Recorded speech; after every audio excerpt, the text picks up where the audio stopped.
ভাইয়ের কপালে দিলাম ফোঁটা, জমের দুয়ারে পড়লো কাটা। হ্যালো এভরিওয়ান, আমি হলাম Sumana. Welcome to my channel. অনেক দিন পর ছোট্ট একটা ব্লগ নিয়ে হাজির হয়ে গেলাম। আজকে হলো 13ই এপ্রিল আর হলো ছাতুর দলা। তো অনেক ফ্যামিলিতে ভাইফোঁটা দেয়, বাট আমাদের ফ্যামিলিতে ছাতুর দলা দেয়। আজকে আমি আমার ভাইকে ছাতুর দলা দিব, তার জন্য এই ছোটোখাটো একটা আয়োজন করলাম। তো এখানে বেশি কিছু করিনি, আর রান্নাগুলো আগেই করেছি অফ ক্যামেরাতে, কারণ একলা রান্না করব যেহেতু, তো অনেকটা প্যারার মধ্যে থাকবো। তো একলা ভিডিও করতে গেলে অনেকটা লেট হয়ে যাবে। তো অনেক কিছু ভেবে আমি আর রান্নাটা আপনাদের সাথে শেয়ার করিনি, তবে কি কি আইটেম করেছি সেগুলো এখন আপনাদের সাথে শেয়ার করব। প্রথমেই চলে গেল বেগুন দিয়ে ইলিশ মাছের ঝোল। তারপর রান্না করেছি আলু দিয়ে কাতলা মাছের পেটির রসা। তারপরে হলো রূপচাঁদা মাছ ভুনা করেছি, ওপর থেকে টমেটো এভাবে চাকচাকভাবে কেটে দিয়েছি সৌন্দর্যের জন্য। আর আমার ভাইয়ের রূপচাঁদা মাছ খুব বেশি প্রিয়। আর এটা হলো একটা গুঁড়ো মাছ, তো এই মাছের নামটা আমি জানি না। এটা আমি সবজি আলু আর বেগুন দিয়ে রান্না করেছি। এটা হলো ইলিশ মাছের মাথা দিয়ে শুক্তো রান্না করেছি, তবে আজকে মাছের আইটেমগুলো একটু বেশি রেখেছি। এটা হলো কাতলা মাছের মাথা দিয়ে বাঁধাকপির তরকারি। এই সব কিছুই একে একে সুন্দর করে ভাইয়ের জন্য বেড়ে নিচ্ছি, আর ভাই সবগুলো পদ খুবই বেশি পছন্দ করেছে। এখানে চিংড়ি মাছের মালাইকারি করেছি। চিংড়ি মাছের মালাইকারিটা আমার ভাইয়ের যেমন পছন্দ, তেমনই সোনায়ের তো আরও বেশি পছন্দ। তো মূলত সোনায়ের জন্যই এটা রান্না করা। তারপরে তো ভাই আছেই, খাবে। এখানে মুরগির মাংস রান্না করেছি, একটু পাতলা ঝোলের মতো করেছি, বাট আলু দেইনি। এই তো গেল মুরগির মাংস। এখানে ঝোলটাও একটু গাঢ় গাঢ়ভাবেই রেখেছি।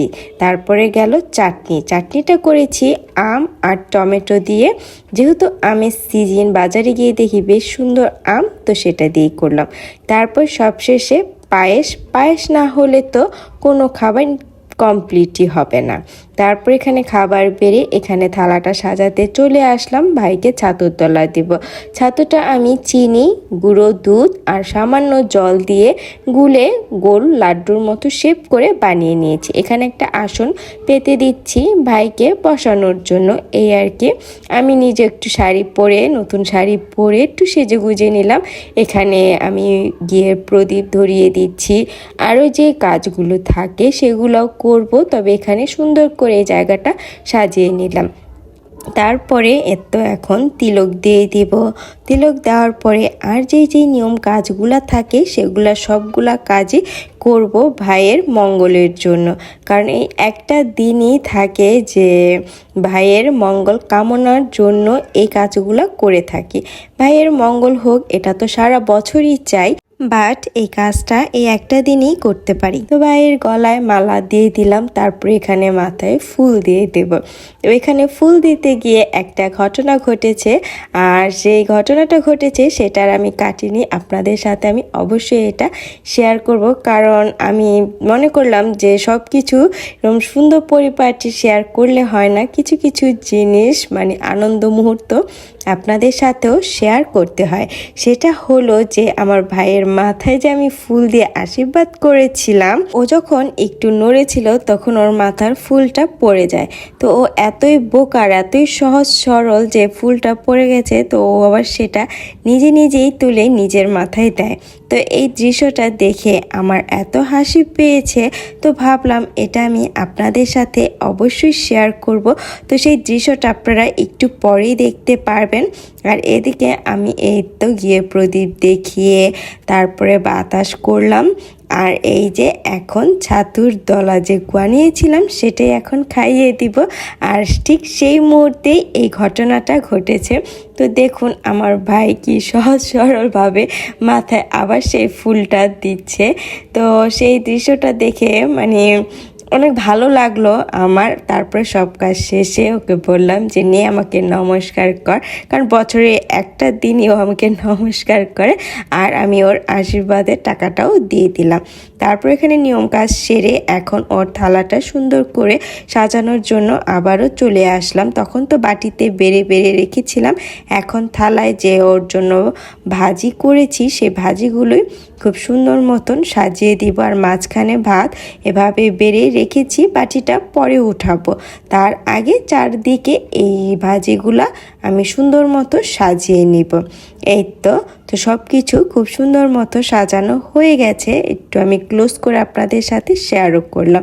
তারপর এখন দই মিষ্টির পালা। এখানে মিষ্টি সাজিয়ে নেওয়ার পরে দইটাও সাজিয়ে নেব। তো দইটা নিয়ে আসতে আস্তে এরকম একটু ভেঙে গেছে, তো সমস্যা নেই, তারপরও বেড়ে নিলাম। তো এখন এই তো বাটিটা উঠিয়ে থালাটা আমি ভাইকে দিয়ে দিব খাবার জন্য, কারণ অনেকক্ষণ ধরে ওয়েট করে আছে আর অনেকটা লেটও হয়ে গেছে। দুপুরে খাবে বেচারা, বাট দুপুর গড়িয়ে বিকেল হয়ে গেছে। এখন এই তো আমি খুব সুন্দর মতো সব কিছু চারদিকে সাজিয়ে দিব বাটিগুলো, যে বাটিগুলোর খাবার আমি বেড়ে রেখেছিলাম। তবে জানেন কি, এত হাসি খুশির মাঝেও কিন্তু একটু কষ্ট লুকিয়ে আছে। সেটা হলো আমার মায়ের কষ্ট, কারণ মা আজকে আমার মামাদের ছাতুতলা দিতে পারেনি। গত বছর তো অনেক বড় করে, অনেক ঘটা করে, অনেক সুন্দর করে একদম ফ্যামিলির সবাই মিলে মিশে এই অনুষ্ঠানটা পালন করেছিলাম, বাট এবছর আর করতে পারিনি, সময় আর পরিস্থিতির কারণে হয়ে ওঠেনি। তবে আমি আমার ভাইকে খুব সুন্দর মতো ছাতুর তলা দিয়েছি, দিয়ে এখন ভাই খাবার খেয়ে নিচ্ছে। সবগুলো আইটেম ওর অনেক পছন্দ হয়েছে। তো আপনাদের কীরকম লেগেছে আমার এই ছোট্ট ব্লগটা অবশ্যই কমেন্টে জানিয়ে দিবেন, আর ভিডিওতে একটা লাইক দিয়ে পাশে থাকবেন।